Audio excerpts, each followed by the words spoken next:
When it comes to financial literacy, we are not all on the same page. With money being considered such a taboo topic, and financial education not being taught in our school systems, it's no wonder the average person does not know how to set up their finances to be successful in the future. Today we're going to be taking a bit of a step back and look at answering 7 common financial questions. This is going to be a great video for the beginners, the ones just looking to get into personal finance.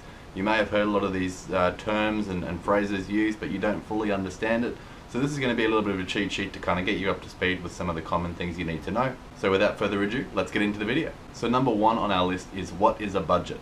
Now, of course, a budget, most people have heard this term before. You probably assume it's got something to do with detailed spreadsheets and not buying coffees and things like that.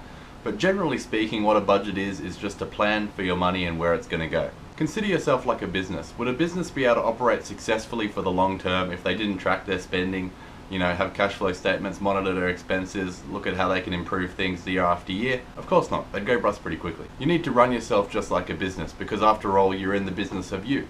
You need to make sure that when your money comes in, you know where it's going to go. It has to have a purpose. You can't just let money come in and then just do whatever you feel like with it and then assume that you're going to reach financial success.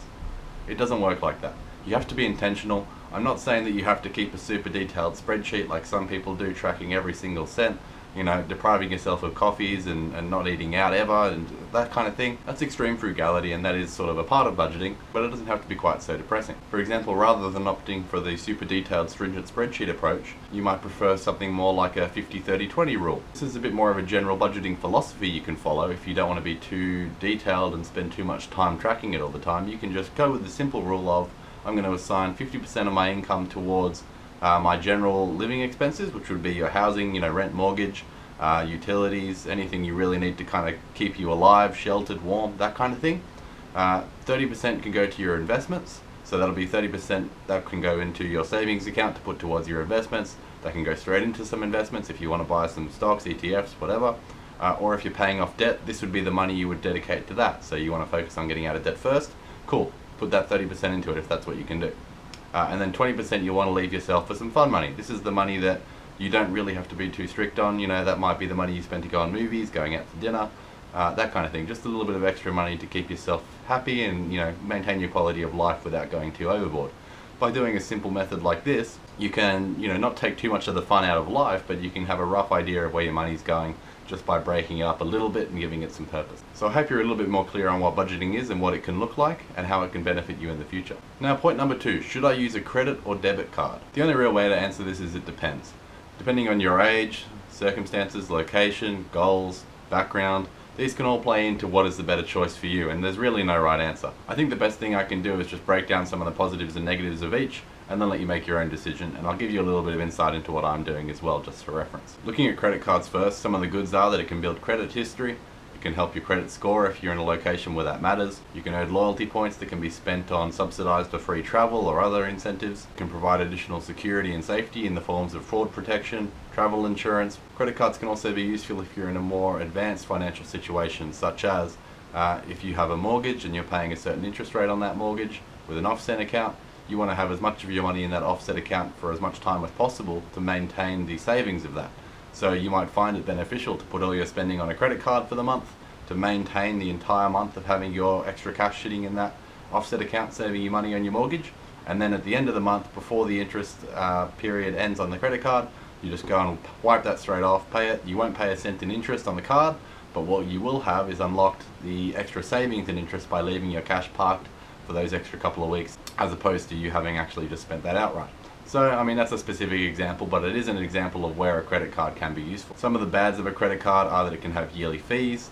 These can be quite expensive, and they can in some cases certainly outweigh the benefits. They may reduce your borrowing capacity. For example, if you're trying to apply for a mortgage, a lot of banks will see a credit limit of, say, $2,000, $5,000, $10,000, and they'll factor that into their calculations as essentially an unsecured loan against you, which is to say, even if your card balance is $0, they'll only factor it in if you were actually paying off that credit card limit right now. So it does reduce your serviceability somewhat, but different lenders will have different opinions on it. Another bad side, or a potential bad side, of credit cards is if you are the kind of person that isn't disciplined enough to only spend what you would normally spend anyway, and you get sucked into not seeing the money coming straight out of your account, or you see the credit limit and you think, oh, that's cool, I can afford things, that will sucker you into spending more money than you would otherwise have done. and that would make the credit card a bad decision for you. If you don't have the mental restraint to hold back and only buy what you need and take advantage of the credit card where it can be used advantageously, then you shouldn't be using it if you can't do that. Now on to the debit card, and we'll start with the goods. One of the goods of a debit card is that it's easy to get and use. There's no complicated sign-up process. There's no hoops you have to jump through to get any points. You're just basically getting a card. If you have a bank account, they'll probably just give it to you anyway without asking. And you can basically just use that straight away, just tap away, start spending your own money. It's that simple. You can see the money coming straight out of your account, which is a benefit, because subconsciously you know that you've spent that money and you can see yourself parting with it, which, like I said with the credit card example, some people can't deal with that separation of not seeing the money go straight away. That kind of gives them a little bit of a sense of confidence that they shouldn't have, that they still have money left over, which makes them a bit more relaxed with their spending. If you don't think that bothers you and you don't think that's the kind of problem you'll have, then this might not be an advantage for you. Another benefit of the debit card is that it won't impact your serviceability because you're only spending your own money. It has no impact on what you could potentially borrow.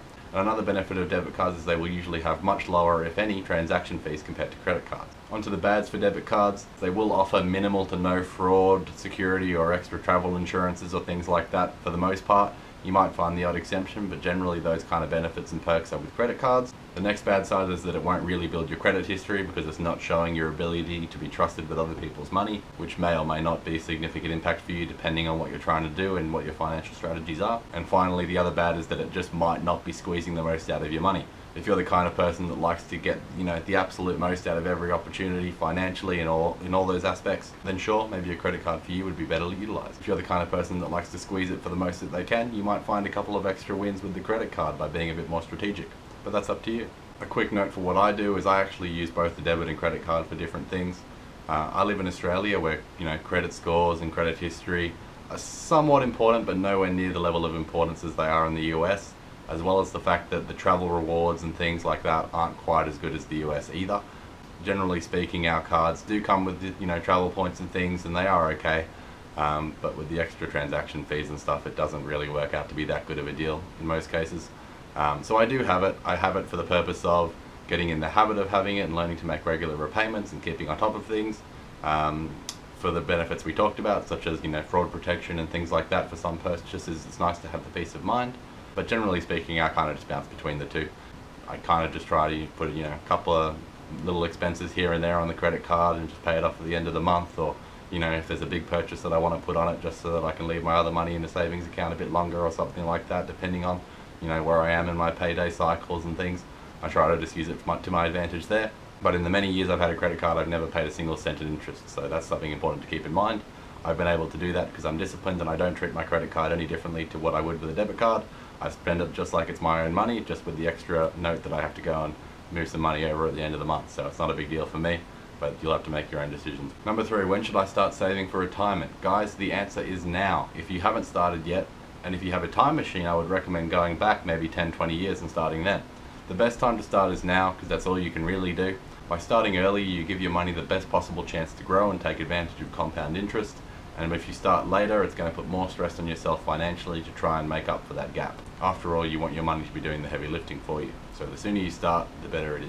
Of course, to be more specific, saving for retirement doesn't literally just mean stashing money under a pillow, or for some people it might. But what you should be doing is actually investing your money regularly and over the long term to take advantage of different investment vehicles to compound your money over time, bringing you in capital asset appreciation and cash flow that you can build up a nice investment nest egg, and you can use that to retire off, rather than just saving money, because every year that you don't invest and generate money off your money, inflation eats away at it. So just putting money under the pillow is actually going to be losing you money in the long term. So you want to make sure that you have a good strategy in place as well. So on a related note to that last one, point number 4, what is investing? Investing is simply the process of putting your money to work for you. By putting up some of your own capital to invest in a good quality investment vehicle, this could be something like real estate, shares, bonds, things like that. What you do is you put in your money and your asset capital, and you allow that to start working for you in the form of capital appreciation on your investment, as well as in some cases cash flow as well. This can basically be used to become a growing nest egg, so you'll find that it starts to appreciate in value. It might actually spit some money out at you in the form of a dividend or a rent payment that you can invest back again, and that just allows things to compound and compound over time.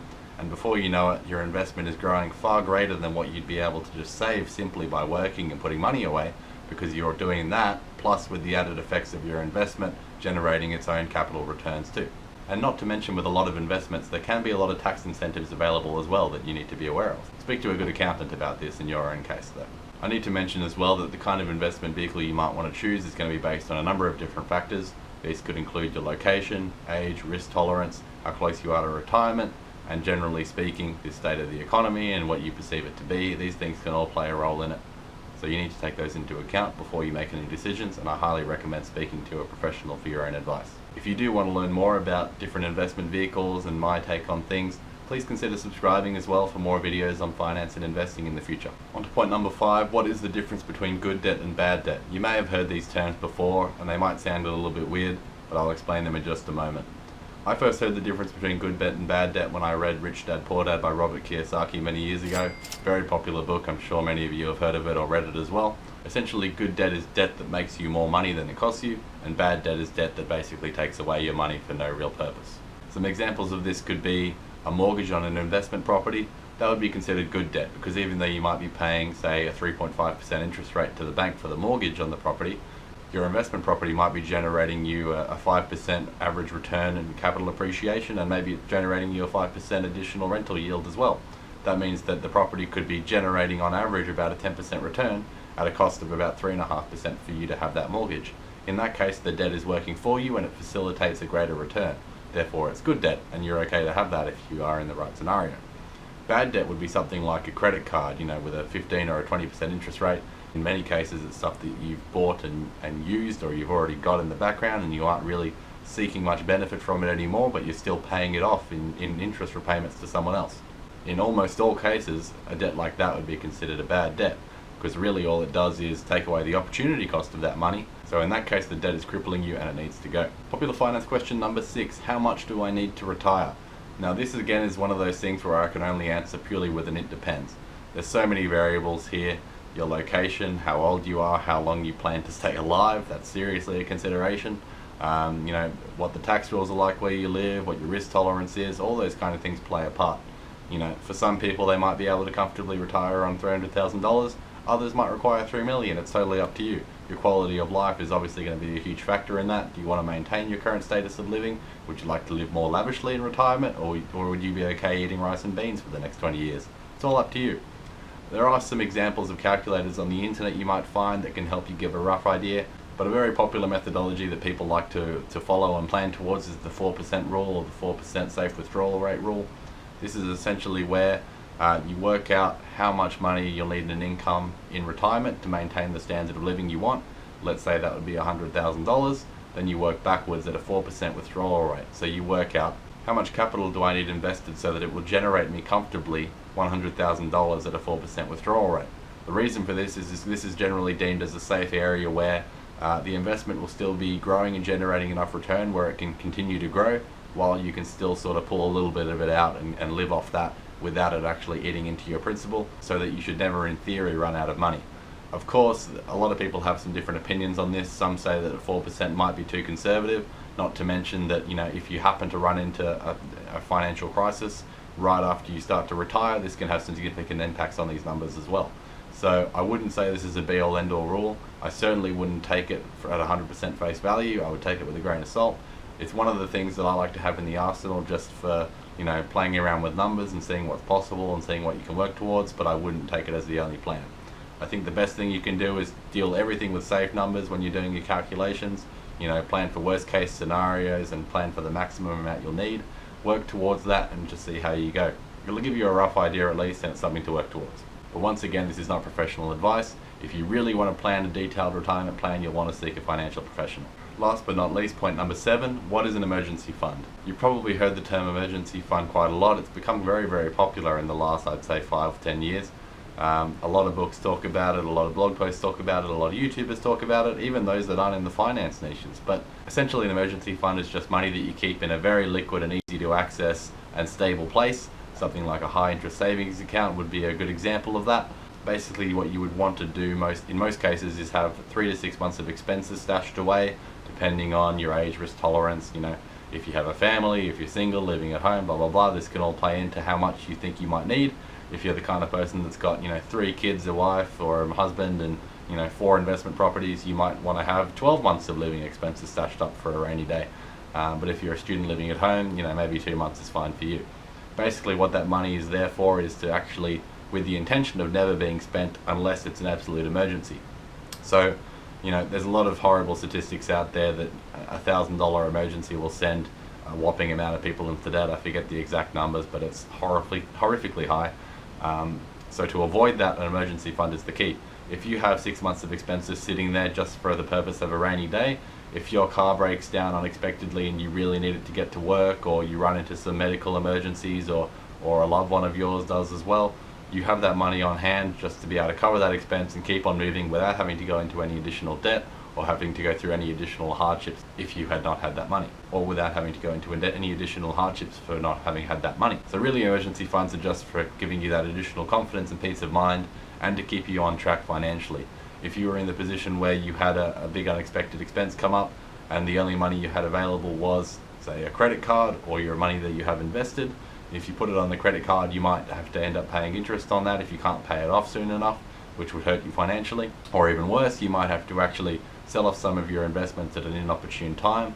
Maybe they're down at the moment and you end up, realizing a loss that would have just been on paper before, but now it's real. That could be damaging as well. So you might have lost out twice, by losing out on the investment value and also losing out by having to use that money for an emergency. Whereas if you just planned a little bit further ahead, you could have had that money in your emergency fund sitting there for the rainy day, and then you can use that right as rain, just start slowly topping it up again and you're good to go. So that's really all, guys. I hope you've enjoyed this little bit of an overview of 7 popular finance questions answered. These are things that I've heard come up a lot, so I thought you guys might appreciate just a bit of a guide or an overview on some of these topics. I will, of course, be going into the nuances of plenty of these things in future videos. There's so much more you can speak to in all of these areas, and so much more when it comes to finance and investing, so please subscribe for future videos. Give this video a thumbs up if you enjoyed it. Once again, my name's Alex. I'll have a blog post linked down below in relation to this article. See you guys in the next video. Bye.